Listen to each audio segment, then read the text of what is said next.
should alternate the Okay, speaker. that's the speaker. Okay, there we go. Okay, and where is Deana? There she is. Okay, on her in front of me. Okay, we're all set. Okay, Deana, I wanted to tell you, and I want to share with our listeners that I read your book, Memories Are Made of This. It is really remarkable in the sense that there's a genuine voice there, and I feel that you're telling us everything as candidly and as frankly as you possibly can. And as a result of that, your mother and father emerge as such fascinating and complex people. They're both complex, not easy at all. No. And not easy, not easy. But if we could start, if you don't mind, because I thought she was so extraordinary, your mother, Betty, who, as I was reading the book, emerges really as a sort of tragic figure. Sure, And, yes, yeah. Go on. and you might be able to tell our listeners, Deana, a little bit about your relationship with your mother, in the sense that she was your mother for the first 10 years of your life, and then she sort of disappeared. Well, it was quite remarkable because my dad and mother, well, you know, Betty McDonald, Elizabeth McDonald, and she became Betty Martin. She was an unbelievable person with a fantastic sense of humor. She could speak Italian. She was born in Philadelphia. She met my dad in Cleveland at the Holland House because my grandfather, William McDonald, was selling Shanley liquor to different facilities and bars and restaurants. And my mother went with my grandfather to the Holiday one night when this young singer, Dino Crosetti, was going to be singing that night. And so my mother heard him, saw him, and he wasn't Dean Martin yet. He was just this great-looking Italian singer, and she thought, oh, I love this guy. So she went back that night with my grandfather and two of her sisters, but she sat in the audience and wore a big red hat so that she would be noticed.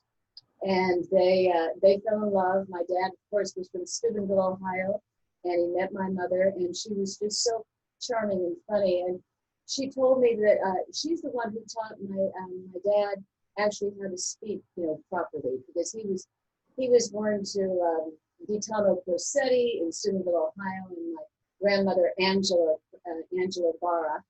And see, he was in the streets of Steubenville, which they used to call Steubenville Little Chicago. So there was a lot going on there. But my dad, he just learned how to speak from my mother, proper English. We come from a long line of principals and teachers, schools.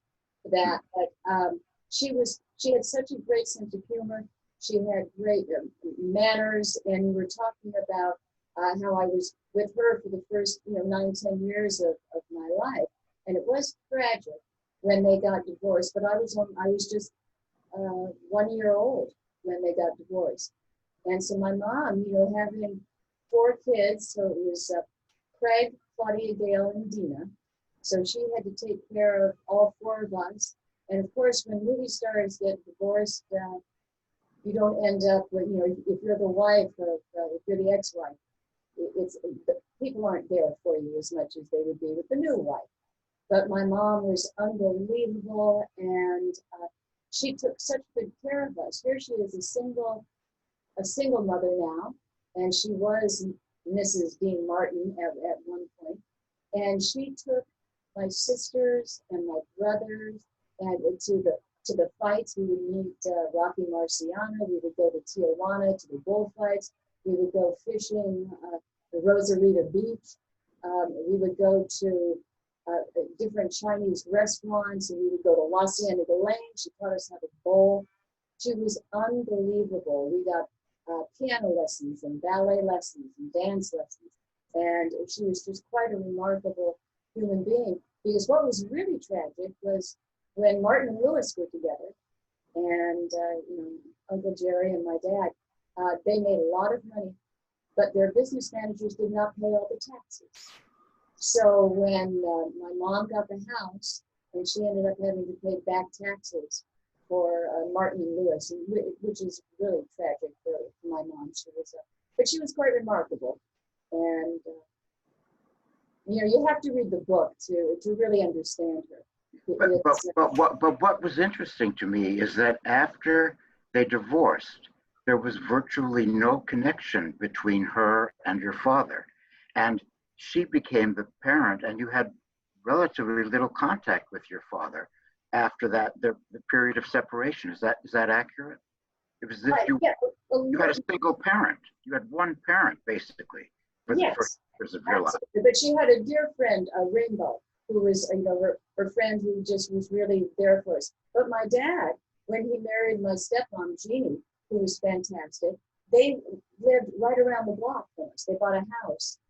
We were on 551 South Beverly Glen, so it was right near Warner Avenue. We went to Warner Avenue School, and in fact, Jeannie, my stepmom, she would come up and visit when Dad was out of town. When I think back, it was kind of bizarre, but everything. My mother made everything all right, and she kind of took care of Jeannie. But what fascinated me is what your father said after your mother had died, and he hadn't seen her in basically 40 years. And he said, I will always be grateful to her because she fell in love with me before I was Dean Martin. That's right. That is a very memorable statement. Yeah, it was. I just got chills. It's, yes. Yeah. But they weren't able to communicate for 40 years. Well, no, because he had a new life. My dad had married Jeannie, who was Orange Bowl queen, gorgeous, beautiful. They bought a fabulous house in Beverly Hills, 601 Mountain Drive, where we eventually all went to live there with them. And for Jeannie, she had just married Dean Martin. They were sitting up their own family. They had 3 children together. And so they had a fabulous life that we would visit with them. I have wonderful pictures of us, visiting them. But my mom it was too tragic for her. She loved my father. And in fact, in 1958, I believe it was, she wrote that fabulous song, For Your Love. For your love, I would do anything. I would do anything. For your love. And I remember she would come pick us up, and we would go up to Hollywood Boulevard, and we'd walk down the street, and she'd say, you know what, I went there with your dad, 40 years, well, no, it wasn't 40 years, it was 5 years ago or something. But it was, I don't know how she got through it, but she was just a remarkable human being. But she did, and I know you're probably going to ask me about this, she did have a drinking problem.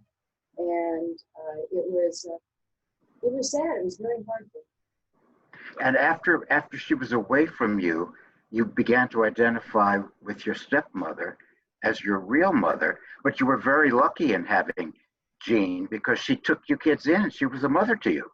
She did. I had 2 moms, which was really nice. And I'll never forget the first day. Well, what had happened? My mother had left us with my Aunt Anne at her house. And, because we would stay with different people after we lost the house on Beverly Glen, 551 South Beverly Glen. When we lost that, we moved into a house, I think, it was in Brentwood.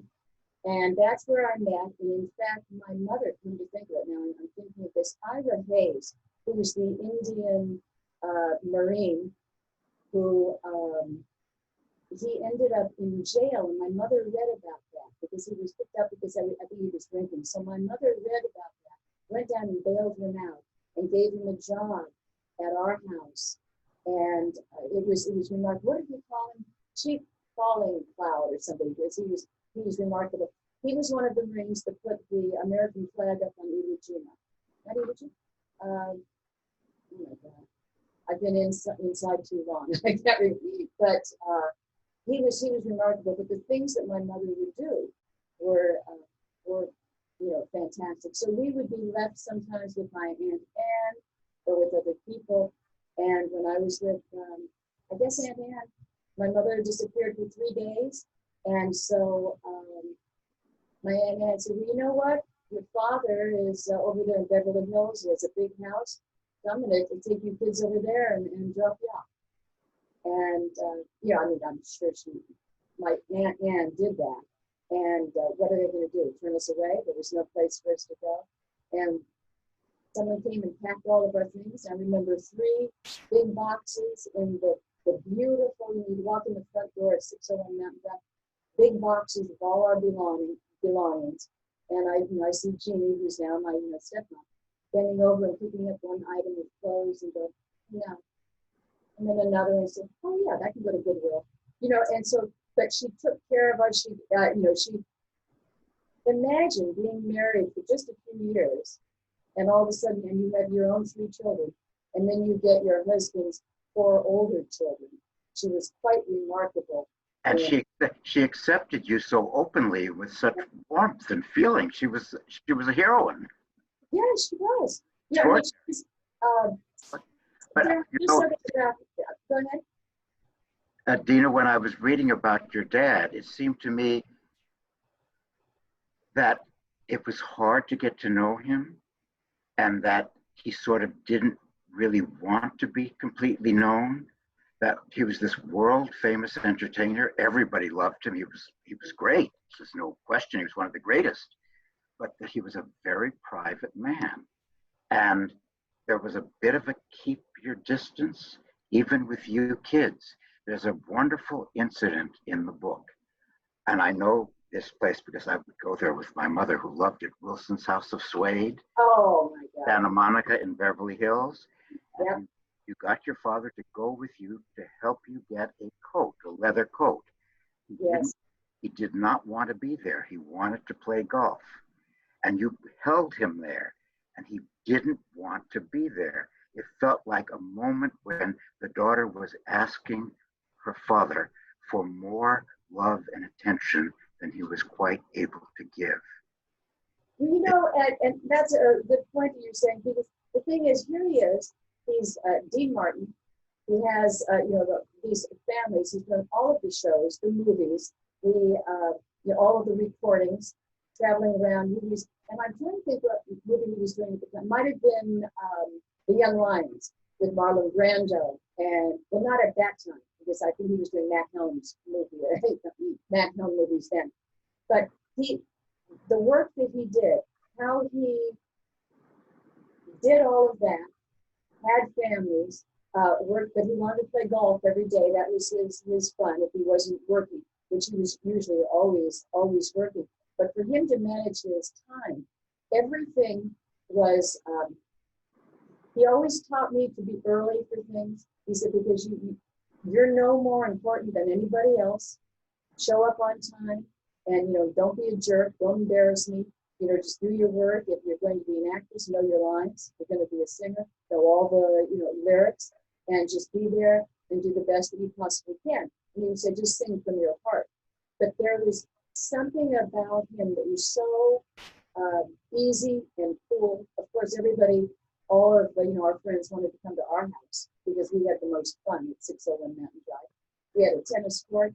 We had a projection room where we could show movies. We had a pool. It was really nice, and my dad was so sweet. But here's the thing about my father. He was a Gemini. He was born June 7th, 1917. So he was like 2 different people. He could be out there, entertain everybody, be fun, and just charming and sing and entertain you. And then he was perfectly happy to be home, and to just be, he was home every night for dinner, by the way. He would leave his golf game and he was home for dinner. But the thing is, he had to organize his time to be able to get through everything that he had to do. And he was meticulous. We'd walk into his bathroom and everything would be lined up. And it would be his scissors, his comb, his brush. Everything was lined up perfectly. He'd go into his dressing room and he his sock drawers. There would be, black socks, brown socks, blue socks, white socks, everything organized. He organized his time very well so that he could look. He was very relaxed and happy and funny, but he did not have time to go out with all of us. He had 7 kids and a wife and, this life. So when I was 16 years old, and he said to me, he said, what do you want for your 16th birthday? I said, I want a coat from Wilson's House of Suede. He said, okay, go get it. I said, no, I want you to come with me. Now, he didn't want to. I was going to, take him away from this golf game because I was going to walk there because I went to Beverly Hills High School. I was going to walk there after school, so I'd get there about 3:30. He was there sitting in the chair, smoking a cigarette, and all of the sales ladies were running around. Deana Martin was here, and he was turning, but I could tell because I was trying to keep him there. Because I couldn't believe he was there. He didn't take any of the kids out. He would go to Dino's Little League games, and we would do things like that. And we'd play games at home, and hearts, and you name it. But he didn't go out of his way because he didn't have a lot of time with everything that he was doing. Deana, So I sat there, yeah, and he said to me, he said, all right, so what coat do you want? And I tried on every coat, and he said, well, I like that one. And then I said, okay, he said, okay, I'll pay for it, now I'll go. I said, no, what color should it be? And so he said, well, let me see. So we looked at all the fabric, all the suede, all the leather, and he said, okay, I like the caramel color. Okay, perfect, now we're gonna go. He says, no. I said, no, but what about the buttons? Should they be covered? What should they be? And he's like looking at me like, oh my gosh. And the sales ladies were funny. But he sat there and he was turning, but you knew he didn't want to be there. He wanted to be, playing cards with his pals after playing, golf. And but he was so sweet. He was just a kind, sweet, gentle man. And Deana, I felt in the book that there was a tension between how much you wanted from your dad and how much he was able to give, and that over the course of your life, you adjusted to the balance. You might have wanted more, but this was how much he could give, and you accepted it, and you forgave him. Oh yeah, well, he's Deana Martin, so he was being pulled from all over the world. He had to get out there and entertain people. What he did was remarkable in his life, and I understand. He wanted to go play golf because he could just get outside, and he was, that would be exercise for him, and he took very good care of himself. And he didn't drink, like that. Well, I'm sure you're probably going to be getting that what everybody thought. In fact, Frank Sinatra said, "I spill more than Dean drinks." So it was quite remarkable. And I did. You would put up with things that Dad would do because you just adored him because he was so sweet. And I remember Jeannie, saying, kids, don't ask your father for, don't ask him for like a washing machine once we had, moved away. Don't ask him for that. Ask him for a diamond ring. He would not want to think that you're doing laundry. Oh, what? Oh my God! It was a funny life, and we had everything that we wanted. But how Jimmy got through all of that, and all those 7 kids, and forget about Christmas. There's 7 kids, and they had 10 presents. Got 70 presents under the tree. It was quite a remarkable life. You say at the beginning of the book, again, the book is filled with memorable phrases and moments that I won't forget. But one of them, at the beginning, somebody asked you, was your father a good father? And you had this wonderful answer. No, he was not a good father, but he was a good man. Yeah, exactly. And, I just got chills again from that. Because, the thing is, he didn't know about being he was a good, fun dad, but he didn't know about, he would sit down, and help us with our arithmetic or, do the things that dads are doing now. He was out there doing his work and he was providing for us. He was unbelievable. So he wasn't a good father in that sense, but he was fun to be around. And, people In fact, when I was talking to Jerry Lewis, when I asked him to write the foreword, my husband said, I don't think she should say he wasn't a good father, but he was a good man. And Jerry said, I know exactly how she feels, what she meant, and I know what a great dad he is, and a provider, and all of that. But I wanted to hear because that's how I feel. That's absolutely a true statement. I wanted to ask you, you go over it lightly in the book, but do you have in your own mind a clear sense of why your father and Jerry Lewis split up and then didn't speak at all for 20 years? Do you have a sense of who did what or who's responsible? Was it mutual? I know they had a rapprochement and you got to know Jerry Lewis very well, but do you have a sense of what it is that caused the split and no speaking for 20 years? There is something remarkable about my dad. He never got mad. He didn't do that, but once he had it up to here, he had it up to here, and that was it. So with Jerry, because Jerry wanted to write, direct, produce, do everything and tell Dad what to do, and my dad was perfectly happy with that. He would show up on time, early, and he would do what he had to do.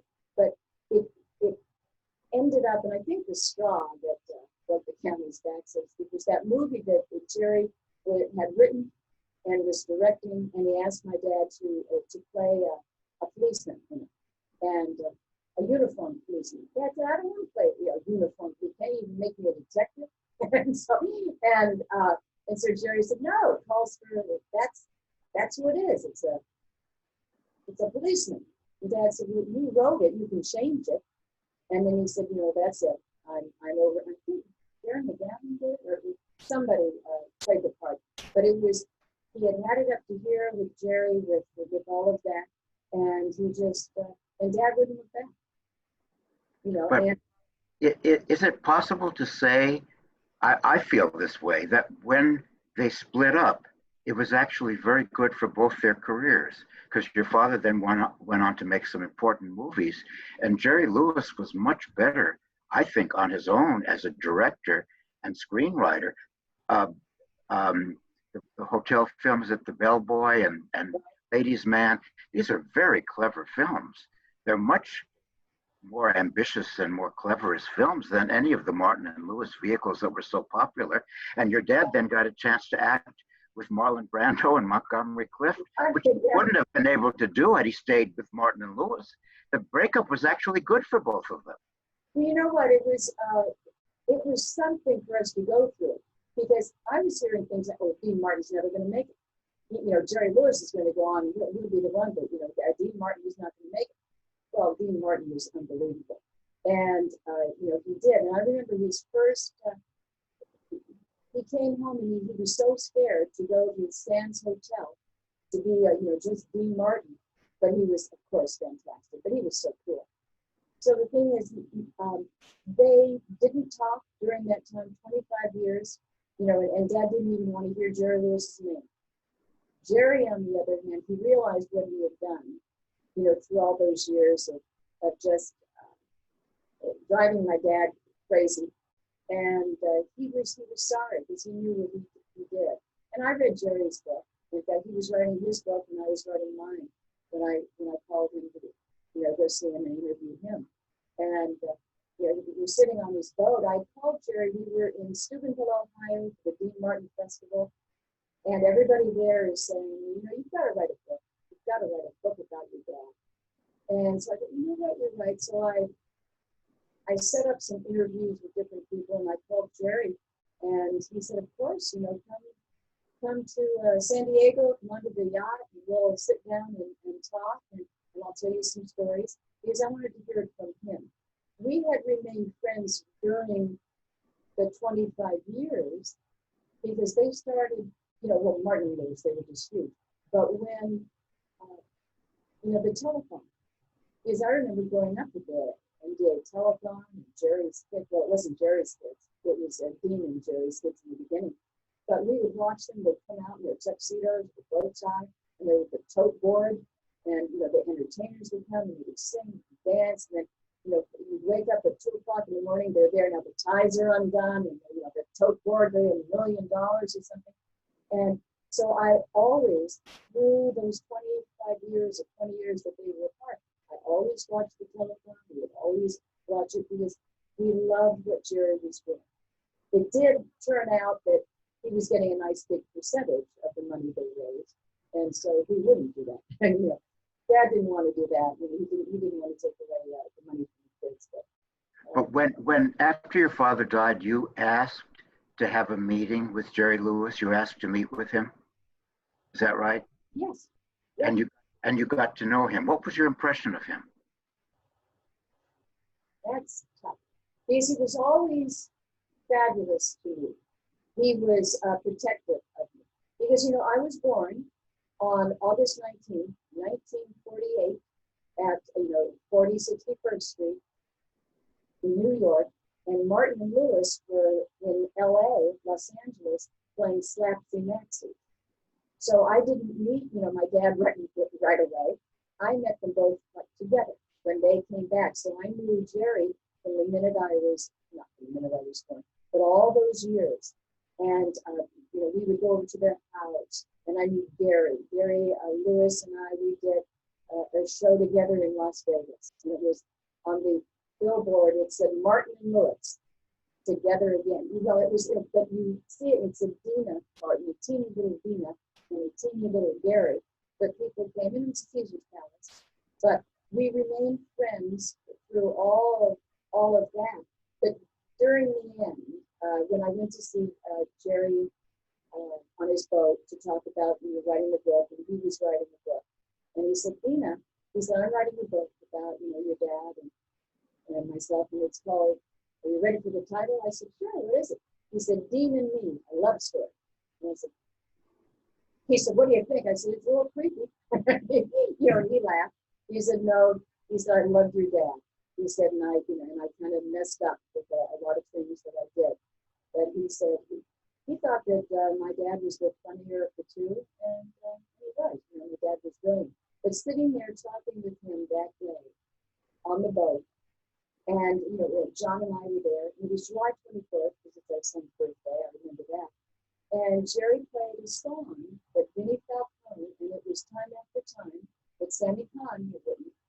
And Vinnie Falcone was Frank Sinatra's musical director for years, and he would do that for Jerry. And Jerry recorded a song because he would always do something. He said every week or month for his wife Samantha. And he recorded Time After Time, and just with Vinnie playing the piano. And so I started harmonizing it, and then I was singing along. And he goes, "Oh my God!" He said, "Deana, this is fantastic. You've got to do the MDA telethon with me, in September 2nd." He said, "July." And he said, "You'll come on and sing that song with me, and we'll be Martin and Lewis together again." I said, "Absolutely." So he called, and he told everybody, and he set up. It was such a beautiful set, and he was just, when he came out, he looked at me when I saw him on the dock, put his hands right there, and said, "I see my partner," and tears were in his eyes. This is when he was really big, because he was on the prednisone at that time. But he would call all the time, and he would talk to John and ask him, how's my girl, and make sure that everything was all right. And so we just remained friends through the years. And when I was watching the MDA telethon, I think it was 1976, and I see Frank Sinatra come over to Jerry and say, "There's a guy, I have a friend who loves what you do." And all of a sudden, I see my father walking onto the set. This is after 20, 25 years. And I could tell my dad walking a mile away. And I thought, "You're kidding me." And he came over and he hugged Jerry. And that great line was said, "So you've been working?" And Dad had, the #1 TV show for, 10 years, already. And so there was a nice reunion. I couldn't believe that my father actually was there, because he didn't want to see Jerry, and because he was over. And but it was quite sad. And then they didn't see each other after that. Do you think in the end Jerry understood your father? Oh yeah, absolutely. He understood. He adored him, and when my brother Dean Paul passed away, Captain Dean Paul, the funeral, well, when we were burying him, because he was near the Air National Guard, and so he was at the Veterans Cemetery right there on Wilshire Boulevard near Sepulveda. And so we had the ceremony there. Jerry didn't walk into he didn't come into the seated area because he didn't want to take away from Dean Paul's his memorial. And so I thought that was so incredible because no one knew that Jerry was back there. I knew he was back there, but he did not want to come and intrude on Dean Paul's moment, with my dad. He didn't want to make it about Dean Martin and Jerry Lewis getting back together again. So we all went over to Dad's house after for a celebration of life party, as we would do. And we told Dad that Jerry was there. And Jerry said, so Mort Weiner, his manager, said, I'm going to get Jerry on the phone. And they spoke for an hour. And Dad was touched that Jerry came to the funeral, but that he didn't come in and insinuate himself into that whole celebration for Dean Paul. I want to ask you, Deana, your father was known for being so casual and at ease on stage. And I looked at some of the TV shows that he did, and everything seemed so improvised, absolutely nerveless. But was it all the product of meticulous preparation? Was it all worked out and he just made it look so easy? He knew all the songs. He knew his lyrics to the songs. But now, mind you, the Dean Martin show, he had the largest contract in history. He did not want to do a TV show because in those days, you were either a TV star or a movie star. That movie stars didn't do TV, TV stars weren't doing movies. And so Dad said, I don't know that I want to do a TV show. That seems like a lot of work.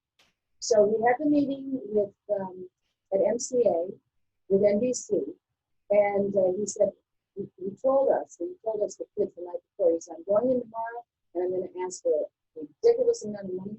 I'm going to tell them that I do not want to rehearse, that I only want to film it 1 day a week, which was Sunday after I played golf. He said they're never going to go for it. So he went to the meeting and they offered him $33 million for that show. And they said, okay, you don't have to rehearse. You don't have to come in for the whole rehearsal week. And you can come in on Sunday afternoon after 1 o'clock. And he did. And he was brilliant at what he did. He always knew all the lyrics to the song, but he didn't know about the skits. He didn't know. He would walk in there and, I'm singing with Peggy Lee. Okay. And then he would go and he would sing with Peggy Lee. Or it was, the Mills Brothers is there. Okay. And he would know those songs. Or it was Ella Fitzgerald. You name it. And he made everybody feel comfortable because he was comfortable with himself. He knew that he had it, but he also knew that he had to know all the lyrics to all the songs. Except, Lee Hale would write different musical numbers for him. And that he learned it. And he was a quick study. And he never wanted to rehearse with Jerry. He wanted it to be spontaneous. But how did he improvise a lot, or was everything pre-planned, or was it a little bit? He improvised, but his life was working on his craft. He was doing that all of his life. He knew what people liked. He felt good. He felt secure in himself. He knew that he had a great voice. He knew that men wanted to be like him, women wanted to be with him. He knew all of that. He knew from Steubenville days that he could do it. And I remember interviewing a lot of his friends in Steubenville, and they said, your dad was so cute, he was so funny, and he would sing at bar mitzvahs, he would sing at weddings, he would be walking down the street, he would do anything, and he was funny. This one guy, funny in English, he said, your dad was funny. He would tell jokes in between his songs. And he would say, he said, you should see my girlfriend. She has such beautiful teeth. Both of them. What? This was Dad. He had a sense of humor. He knew that he was a good singer. And he didn't care about all the PR or anything like that. In fact, Warren Cowan said the only time, because it was Rogers and Cowan, the PR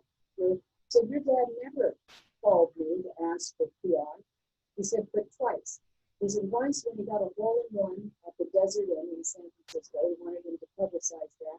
And then the other was when he did the Billy Wilder movie, and Billy Wilder said all actors are idiots, and so that he took out an ad in Hollywood Reporter.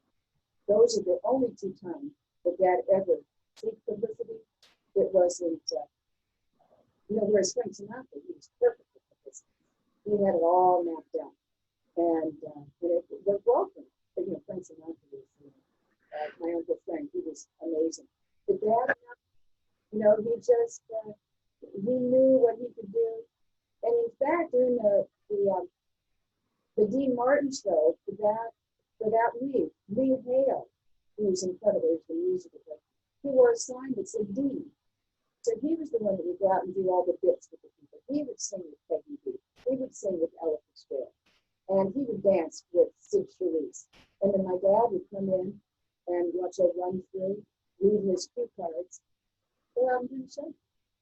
Brilliant. He was absolutely brilliant with what he did. About his film career, which is really sort of remarkable.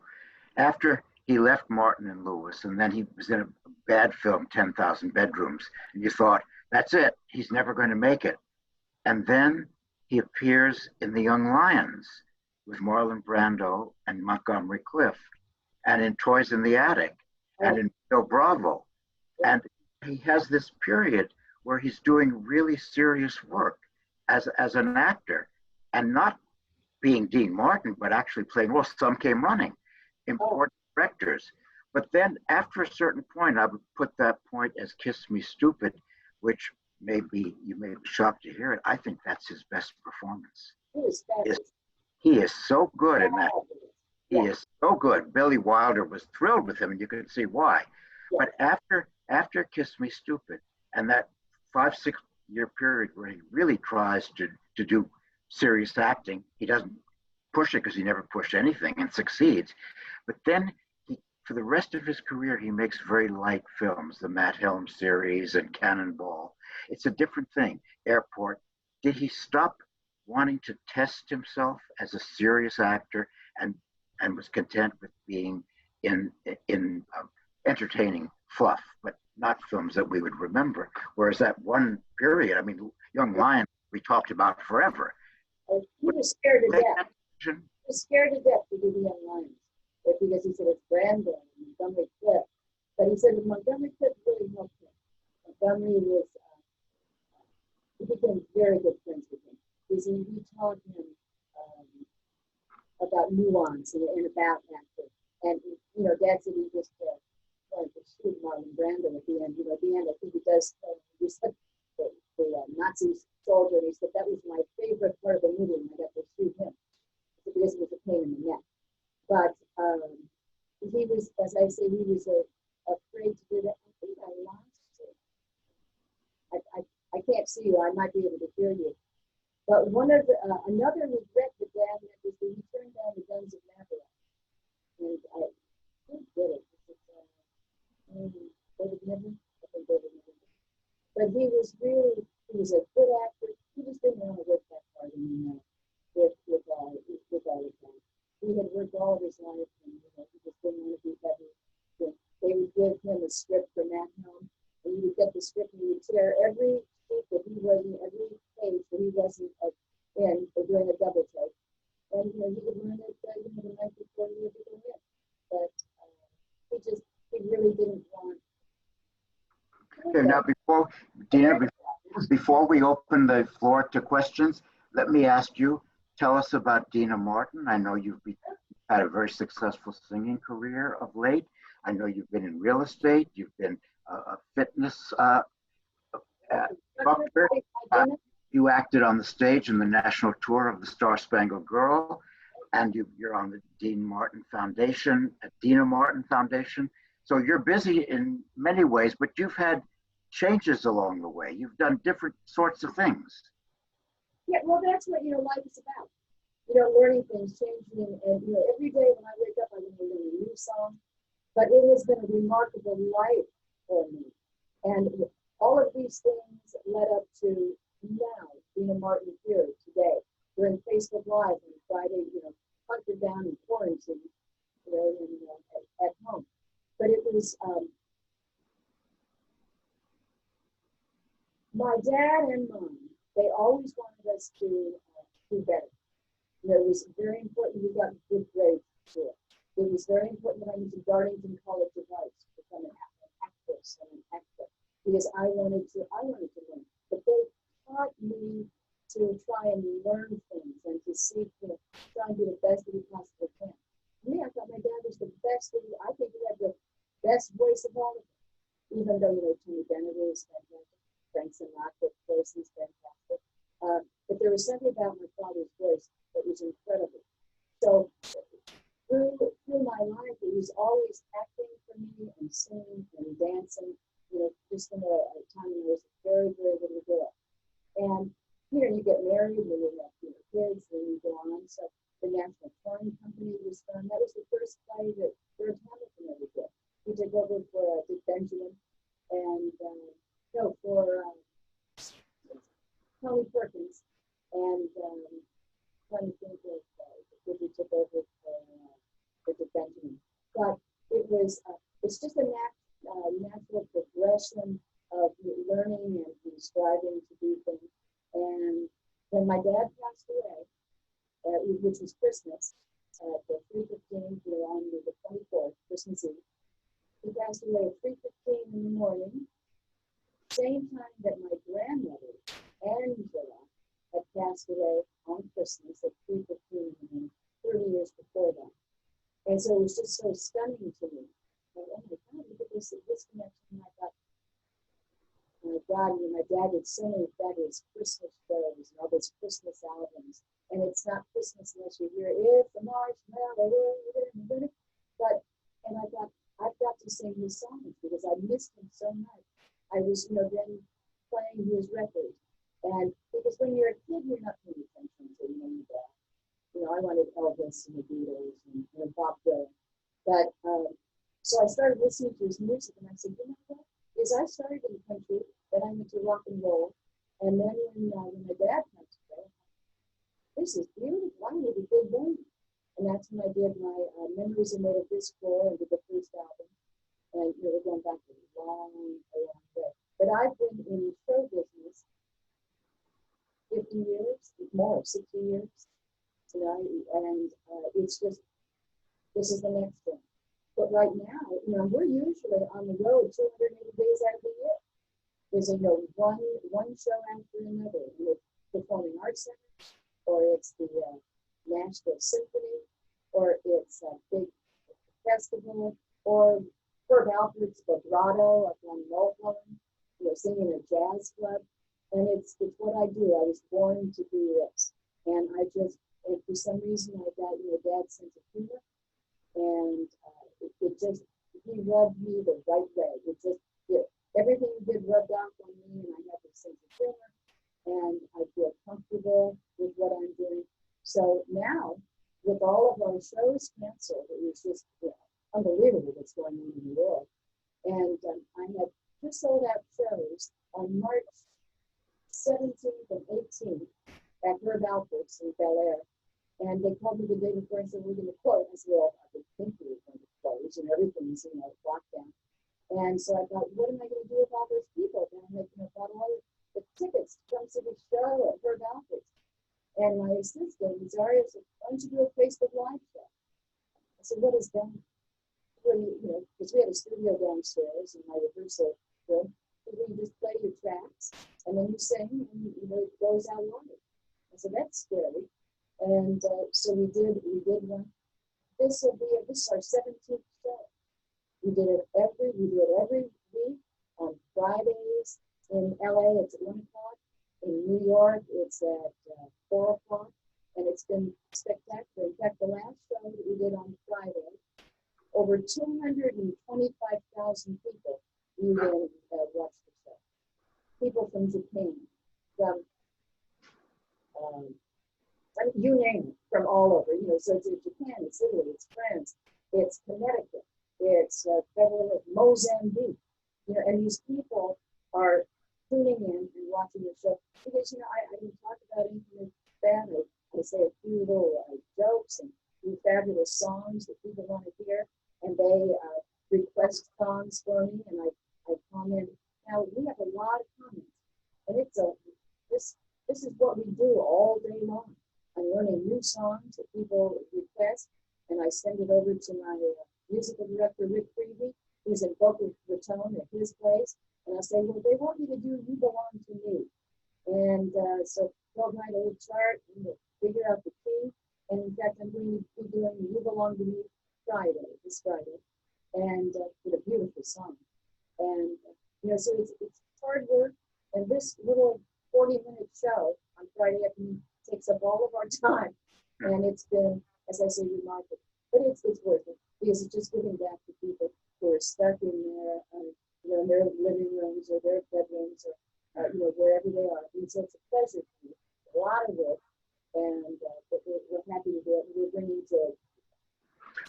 But Deana, I think I'm going to open it up to the floor. I think you're enormously proud to be Dean Martin's daughter and to continue to represent his legacy.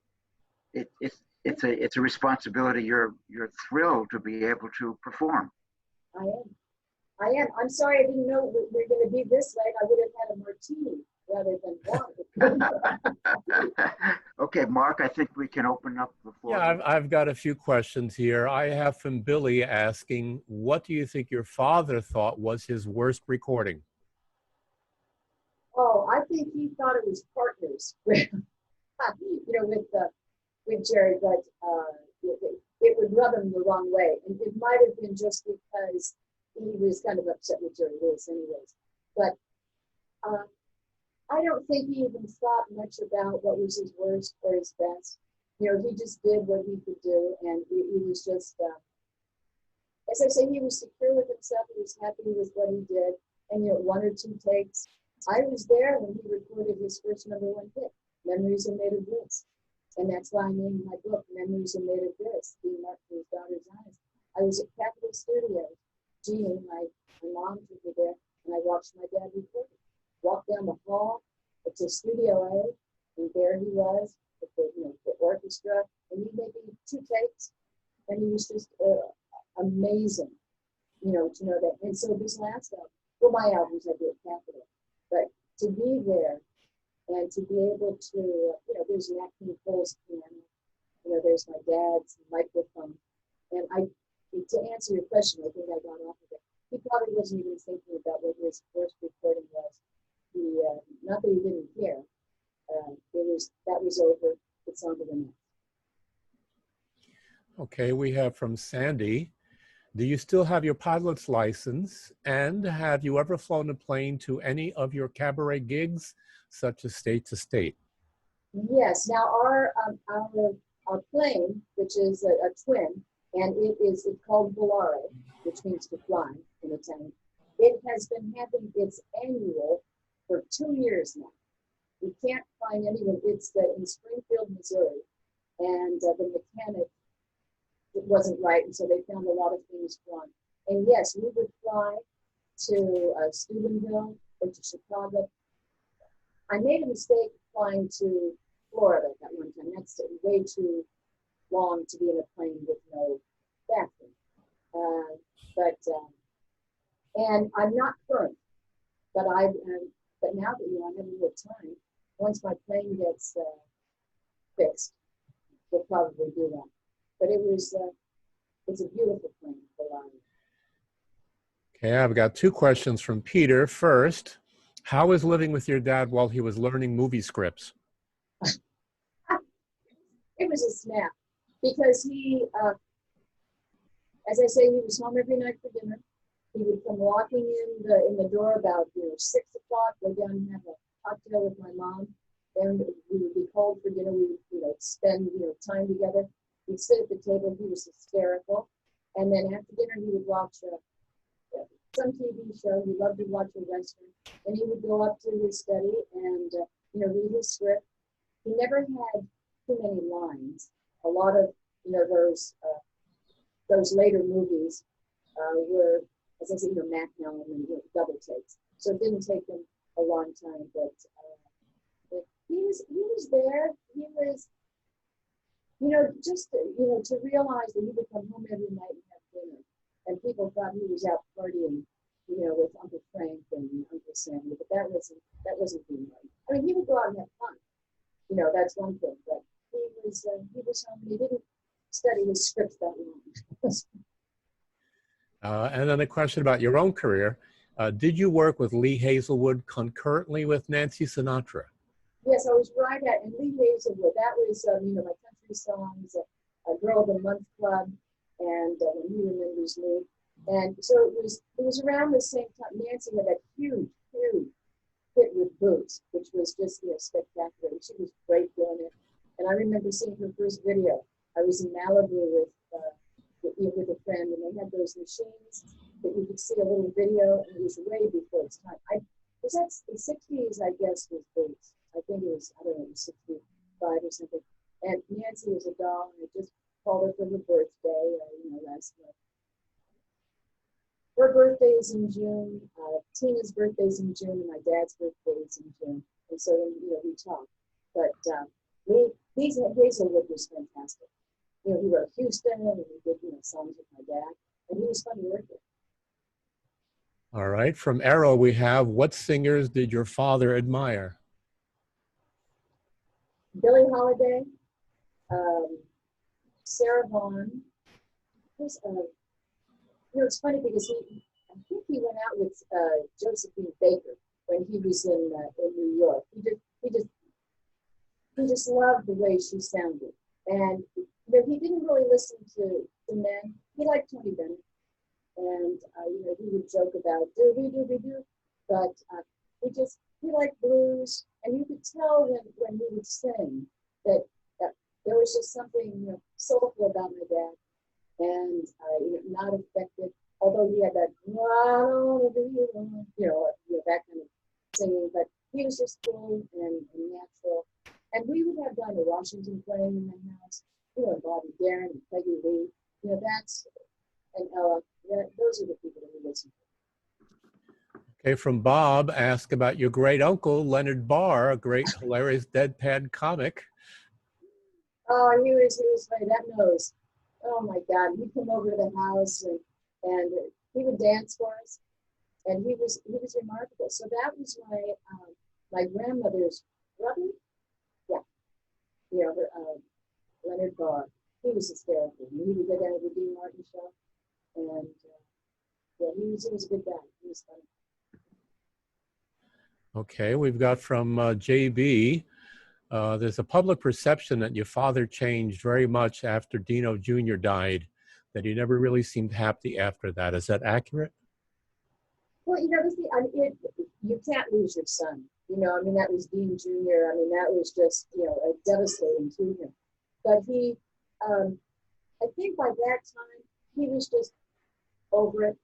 You know, he just wanted to be, you know, he would like to go to La Familia restaurant and, you know, and sit and eat. Now, people thought that he was lonely. He wasn't lonely. He would like to be out in the crowd. And I'd call him and say, Dad, you want some company tonight? He'd say, yeah, you want to come have dinner with us? Just no chit chat. He just didn't want to talk anymore. You know, he was tired. He was always on. His whole life he was on. And trying to remember what the question was. But he was, as I say, happy to be by himself. Whereas Frank Sinatra, he needed people to be around his house all the time. You know, I mean, he just loved that. And that's who, you know, Frank was. But my dad was just happy to be, you know, either out, you know, with a group of people or out with a group of people and be alone and just be quiet. But he went out to dinner, you know, every night. Hamburger and Hamlet up on Sunset. And he, in fact, I have the chair that he sat in at the one on Sunset and Doheny. When he passed away, they called me and they said, you know, what do you want your dad's chair? So I have it down in my card room, and it has a little plaque, still has some of the food in it, you know, I guess they never cleaned it, but quite a remarkable man. All right, I've got from Dow. He said, years ago, he had a wealthy friend who was on an international businessman, and he mentioned that your dad had once sat in the first class seat next to him on a plane. Before settling back to sleep during the flight, he removed his hairpiece. Could that have really happened? Who removed his hairpiece? Your dad. My dad had full head of hair to the he would even go like, well, he never wore a hairpiece. That's a ridiculous, that's a lie. Yeah. In fact, Dad would even pull on his hair, you know, when he was doing his show, so you could see it. That's ridiculous. He might have had on a hat that he took off, but he didn't wear a hair. That's Frank Sinatra. Yeah. Or Bobby Darin. It's not being written. I'll toss it back to you, Foster. Yeah, when I was reading the book and appreciating your candor and also seeing your father's privacy, did you feel you had your father's permission and his blessing to write such a candid family memoir? It's interesting, you know, it's funny that you should mention that. He probably would have, you know, at this point in his life, he probably, you know, okay, you know, that's fine. But a few years before that, I'm trying to think, it might have been 20 years before that, someone had approached me and they said, you know, you should write a book. Because I thought, you know what, I would like to. Because at that time in my life, when I was going out on cattle calls and, you know, would get down to, you know, the 10 and then the 2, and it was between, you know, myself and another actress. And I know I was good, but, you know, maybe the other actress would get the part. And I would say, you know, well, what happened? They said, well, your dad's rich. You don't need the part. This other girl needs the part. So a year later, I thought, you know what, this is ridiculous. You know, just because my father, I said, Dad's rich, I'm not. So I was going to write a book called Dad's Rich, I'm Not. Got all the funny things that happened in my life. Dad heard about that, called me. He said, Deana, I understand you're going to write a book. I said, yes, and it's funny, you're going to love it. He said, burn it. Burn it? He said, yeah. And I said, and I said, well, you know, you're going to love it. I'll let you read it first before it goes out. He said, burn it. So after that, I thought, well, what the heck is this thing that I know that I don't know? And, you know, but, you know, we became so close when he got older.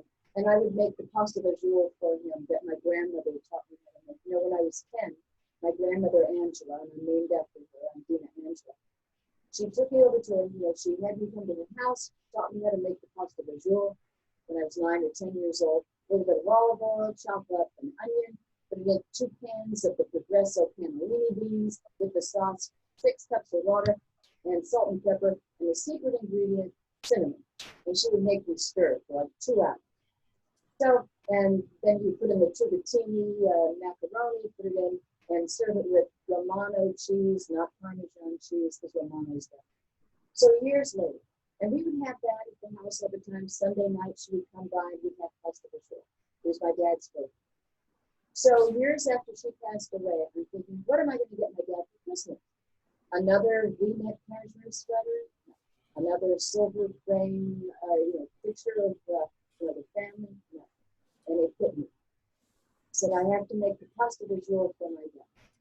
So I went to the market, I remembered everything, and I went home and I made it and got the Romano cheese and I grated it and I put it in a ball mason jar, yeah, red ribbon, went over to the house on Christmas. He answers the door, which was weird, and I guess what was Christmas Eve.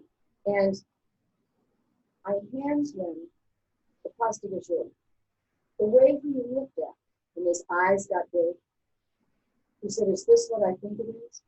I said, yes, it is. And he said, and it's brown. I said, yes. So we went in and we had with the Romano cheese. A week later, he calls me on the phone. He said, hi, Deana. He said, this is your dad.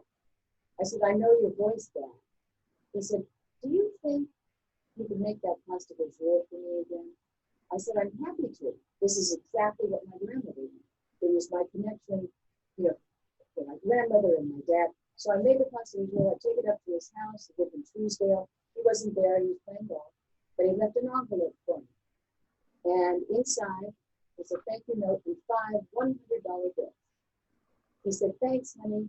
This is for the beans. Okay. So I go home, you know, a week later, calls. He said, Deana, it's your dad. I said, I know. He said, do you think you can make that pasta visual for me again? I said, yes. I said, but Dad, I don't want $500. I said, the beans cost $2.65 a can. He said, okay, no problem. So I make it, take it up. He's playing golf. They give me an envelope. 5 $100 bills. This time it says, thanks, baby, buy a house. Now so the next time he called me for it, I said, no, I'm not going to do it. I don't want any money. I said, I just do it because I love you.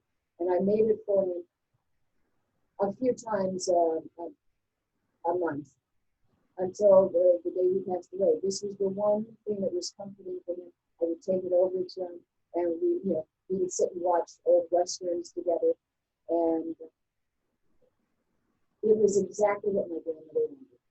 And it was, when I saw his eyes on that day, it was just what I think it is, just like that. And I have the recipe in the book. It's yeah. Yes, I know. But your father told you, Dana, your father told you about your first book, Burn This. But I'm very glad you didn't burn this one, because this is really good. Memories Are Made of This by Deana Martin. I recommend it wholeheartedly. Thanks very much for talking to us, Deana. But you know what? I have to send you the hardcover, because that's, but thank you very much. I enjoyed it very much. What we're going to do right now, we're going to attempt to open up mics to let people ask questions. I do ask all to not talk at once. And I know we'll start with Magda Katz, who has a question. Deana, could you tell me what happened to your father's arrangements? Do you use them? Musical arrangements? Yes, well, I do it in a different key, but I have those. And Terry Woodson, who was his librarian, he, in fact, just a couple of months ago, he said that he wanted to retire. And he said, either Michael Feinstein or you. I said, me. Because Michael is, he's fantastic. So I have them all. They're downstairs. In fact, I was just looking at one on the top. It's Baby, It's Cold Outside. Patrick Williams, the array, unbelievable. So a whole big controversy. And so I have all of his arrangements, and just thrilled to have. That's great. That's great. Anyone else have a question before we wrap it up? Down there. You have to unmute yourself if you want to speak. No, we can't hear you. Gloria, you need to unmute yourself.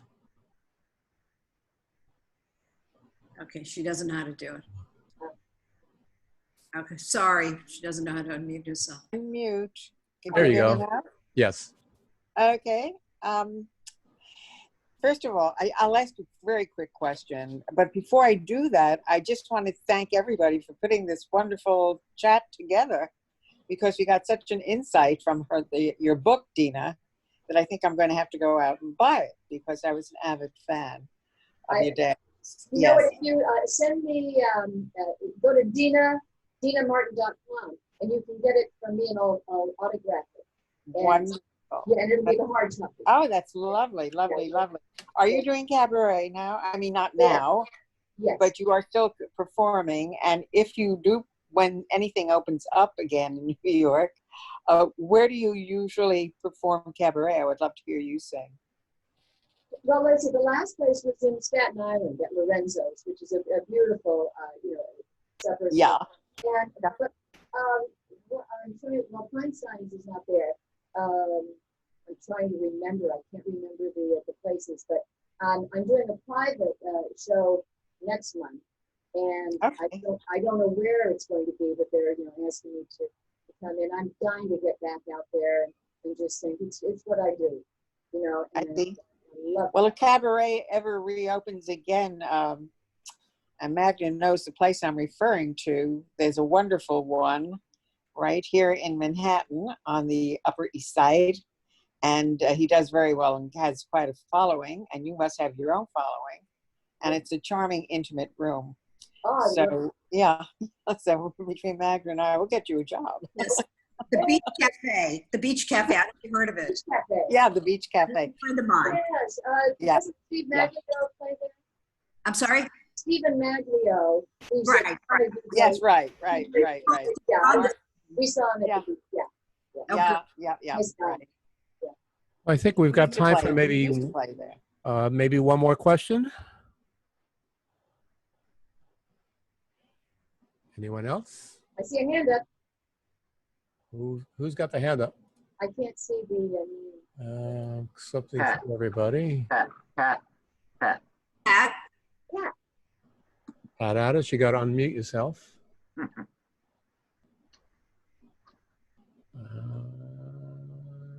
No. Billy, did you have a question? I see you waving your hand. Unmute yourself. And Bob, you got to unmute yourself. Dave, you have to tell them where the unmute is. He's pointing. Bob, I see you pointing. He's giving Can't hear you, advice. Billy. He's giving advice to Pat. All right, well. Okay, now can you hear it? Yes, Billy. All right. I would like to thank, of course, Deana. What a wonderful presentation, and it was really, really good and very interesting. And your father, I love his singing, no doubt about that. Thank you, but Deana. I'd also like to mention, folks, too, I'd also like to bring in and just congratulations to our shepherd. It's 7 years that Mark is the shepherd of the lambs. Congratulations, Mark, and thank you for all that you do. I was Well, hoping thank for you, parole. But it's 7.5. 7.5, okay. Yeah. Who's counting? Last call. One more question, and then we'll call it a night. I see Dal Bentley. You posted a question, and that was if what was your last concert before the pandemic? But I believe you're still performing at places, Deana.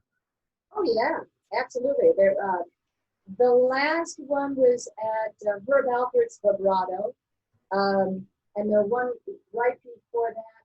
So I'm looking at my calendar over here because I have all of the places that we've been, but it's too far away.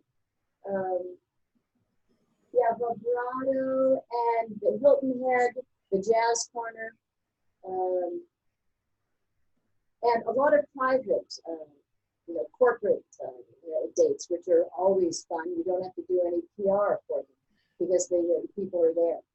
What's hard about the cabaret and doing all the small clubs and everything, you have to get out there and do your own PR. So it's TV shows in the mornings, radio shows, and it's pretty tough. It's a lot of work, and Maggie, you know that.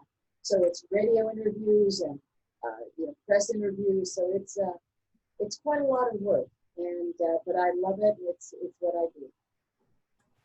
Well, on behalf of the Lambs and everybody here, thanks so much for doing this tonight, Deana. It's been charming.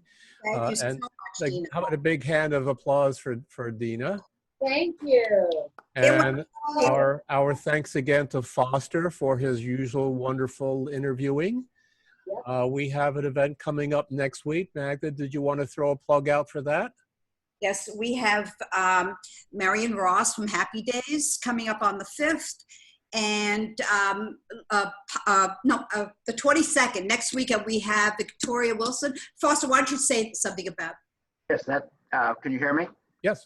Yeah, on January 21st, I think it is, Magda. Sorry, yes, 21st. Vicki Wilson, who's my editor at Knopf and who's the author of the magnificent biography of Barbara Stanwyck, Volume 1. She's working on Volume 2, and she's going to talk to us about what it is to be a writer and an editor and a publisher during the pandemic. Actually, this has been good for the book because I'm happy to report people are buying books and reading them and also writing them. So it's a good time for that. And she's a brilliant editor and a brilliant writer, and you'll want to hear her talk about Stanwyck. I think that's next. What date is that she's going to do? Tuesday, July 21st at 7:15. Next Tuesday. I'll send you a flyer. Well, we have an email. Oh, The that's emails, next week. emails will be going out tonight because we just waited to get an approval from Victoria on the. Okay, good. So they're going out in a little bit. She's really fascinating and brilliant. You'll want to hear her. Well, I know. Well, you do your research. You read the books, and you're so knowledgeable. But it was fun tonight. Thank you so much. Now remember, Facebook Live Friday. You've got to see. It. So 4 o'clock Eastern and 1 o'clock Pacific time. All right. I'll see you there, and you'll love it. Deana. Thank you so much. Thank you. Thank you, everybody. Mille Thank you, grazie, Deana. mille grazie, Deana, mille grazie. It's Deana, not Deanna. Okay. Thank you. Thank you all. Bye-bye. Bye.